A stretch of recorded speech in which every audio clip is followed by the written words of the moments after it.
Welcome to the WRAL Daily Download. I'm your host, Amanda Lamb. In today's deep dive conversation with WRAL reporter Matt Talhelm, we're talking about North Carolina business owners speaking out about controversial legislation that they believe is bad for the state's economy. In this case, it's a bill that would limit abortion to 12 weeks.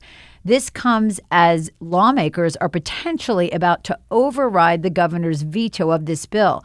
And it's not the first time merchants in North Carolina have raised the red flag about legislation they believe is bad for business. Matt, welcome to the program. Thanks. Glad to be here. So we're talking Monday afternoon. This vote to potentially override the governor's veto of the abortion bill is expected to happen this week. And you covered an event today on Monday where business owners spoke out against the bill. What are they saying? Yeah, that vote could come as early as Tuesday, so anytime. And these businesses are really trying to rally support from other businesses across the state.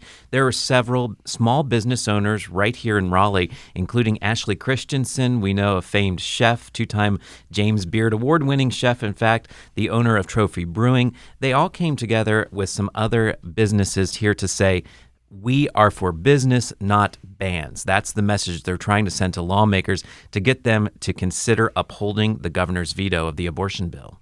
Now, I know there's about 200 businesses that have signed a letter saying, as you said, bans are bad for business. What type of businesses do they represent? They represent businesses all across the state, small and some larger ones. One of the larger ones on the list, in fact, J. Crew Company. They employ many people in retail shops and warehouses across the state. Some of the other ones are the small restaurants, the shops, the entertainment industry, as well as some folks in the music industry that want people to know that they do not believe that these bans that they say are bad for both women and reproductive rights, as well as bans that could affect and discriminate against, as they say, LGBTQ people in the state. So, right, there are several other issues that they're concerned about, and we'll talk about that in the second half of the show. But in this case, what are they most concerned about when it comes to this debate, the abortion debate? Is it about employees coming here, visitors, or new businesses coming here, or is it all of the above? It's really all of the above. One of the things that David Meeker, the owner of Trophy Brewing, said is the most important reason this abortion bill he believes is bad is because it's bad for people first. And then that's bad for business because some of these business owners that are already struggling with workforce shortages and getting people to even come to take a job, they worry that they'll go to other states where these kinds of restrictions are not in place. One of the other big things that they talked about is reputation. They feel that this is an issue of North Carolina's reputation at stake here when it comes to the abortion issue and LGBTQ issues. One of the things David Meeker also said is when it comes to this, we're now competing with states like Texas, Florida, Mississippi, and Alabama, as he said, on who can be at the bottom of the list for companies to move to. And we all know North Carolina has really touted itself over the last few years as the best state to do business in. They worry that some of those companies won't come here and that we may lose out on entertainment opportunities like Dreamville Fest, Hopscotch, all of these big events that are right here and coming to North Carolina, bringing tourists here. Some of those people, those visitors, may not want to come here either. So what are supporters of the bill saying in terms of this potential economic impact?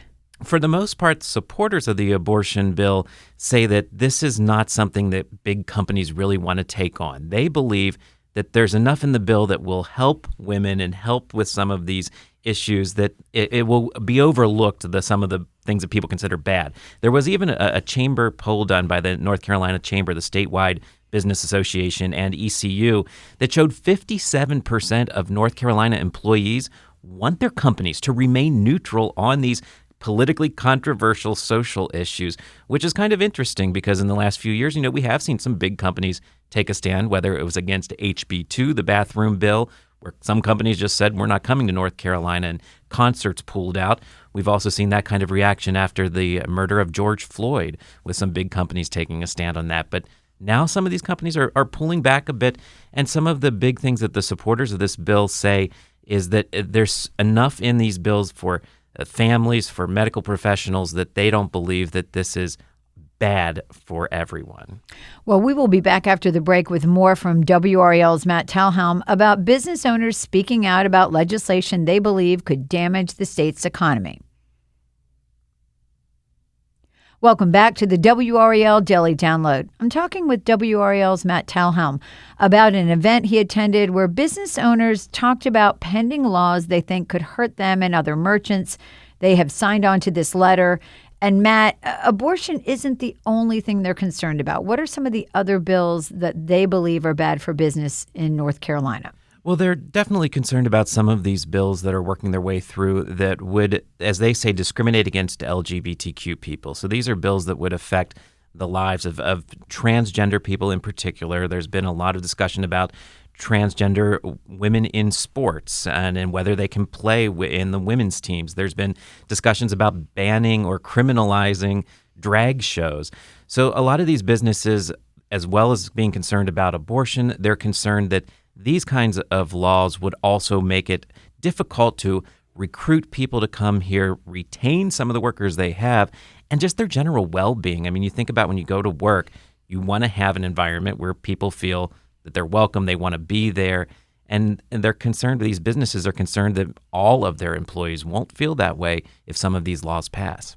I also noticed in your reporting, one of the companies talked about a workforce shortage in North Carolina, and they feel like, wow, this could make that worse, especially when it comes to recruiting and retaining female employees. Talk a little bit about that. Yeah, one of the business owners that was at this event Monday to try to get support here for sustaining the governor's veto, Ari Medoff. He is the CEO of Arosa, which is a home healthcare company that employs about 300 people all across the state. 93% of his employees are women. And he says, we're already dealing with a workforce shortage, especially in the healthcare industry. We know how burnt out nurses have been, doctors and other medical workers during the pandemic. He said, we're getting better now. He worries that something like this will really have an effect on whether women will want to come to work in this state and work for some of these companies. That's why he's taking a stand. One of the things Ari Medoff said is he believes women need to have the right to choose if and when they become a mother and have a child. And so he doesn't feel like this is an issue that the lawmakers should be getting involved in. And you touched on this a little bit in the first half, but this is a list of a lot of smaller companies. Mm-hmm. And a couple years ago, when HB2, which a lot of people know as the bathroom bill, was being discussed, some bigger companies actually came out against that. What has changed, or against that legislation? What has changed in the last few years? I mean, why are we seeing smaller companies instead of some of these larger companies? Is it just because it's so controversial? It is hard for some of these companies right now to come out and say anything, primarily because there are more than 20 states that are looking at these kind of laws, whether it's restrictions on abortion or restrictions that could affect LGBTQ people. This is not just North Carolina this time. Back in 2016 with HB2 and the bathroom bill that put restrictions on access to restrooms for people who are transgender, North Carolina was the outlier. It was the only state with something like this going through the legislature. But when you have more than 20 states considering all kinds of different bills like this, it makes it hard for a big company to say, well, we're not going to go to North Carolina. Well, then what are you going to do? Are you not going to go to 20 other states because Correct, of this? Right. It's harder for them to do. So that's why you see more of these smaller businesses that are based here, that have people here, that have headquarters here, who are saying, let's take a look at this, and this is affecting our state in particular. That makes a lot of sense. So what's next in this debate? Obviously, this is very political, really right down party lines in many ways. And do the business owners really believe that there's a chance that the lawmakers will vote to uphold the veto? I mean, it would take a Republican changing sides. Right. They're putting the pressure on them, and the governor has done the same. He's done a tour through some of these swing districts, focusing on Republican lawmakers who in the past had said they would not support any kind of additional abortion laws. And he's calling them out. The governor's doing it. Now these businesses are calling them out and saying, we just need that one vote. All they need is one Republican to switch sides here, uphold this vote, and uphold the veto. And some of the messages we've heard even at those events with the governor from doctors and from community members is that they want people just to maybe take a step back. A lot of this happened so quickly, especially with the abortion issue, that they just want these lawmakers to take a step back and listen more to the communities that they represent about whether they should support this or not. And if the veto is overridden and the ban, remains in place, do you think these business owners will consider leaving North Carolina?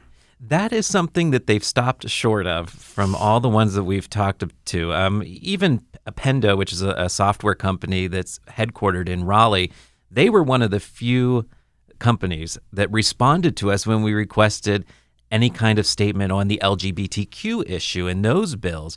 And they stopped short of saying that they would close up shop. They said, we want to be in North Carolina for a long time. This is our headquarters. We will be here for a long time. Whether these lawmakers pass these kind of temporary, is the way they kind of worded it, is they don't believe that these are long-standing things that will last here in this state. So they see this as their home. And I think most companies, especially some of these smaller, more homegrown companies that are in the Triangle, I think expect to stay here. But they're going to put that pressure, I think, on these lawmakers. And it may come to next year's election season when you'll really see those companies put the pressure on them in the form of supporting money for commercials and ads, focusing on these lawmakers that went against what they said they would do. Well, Matt, thanks so much for explaining what this group is concerned about, what they're trying to do. And of course, our state government team is monitoring this very closely, and we will have updates on WRAL.com. And thank you for listening to the WRAL Daily Download and making us part of your morning routine. If you like what you're hearing, please rate us on Apple Podcasts or on whatever podcast app you use. Another great way to get WRAL news is the Morning Briefing newsletter. It's a daily email waiting in your inbox every morning with Triangle news, events, and headlines to get you ready for the day. Sign up at WRAL.com/newsletter.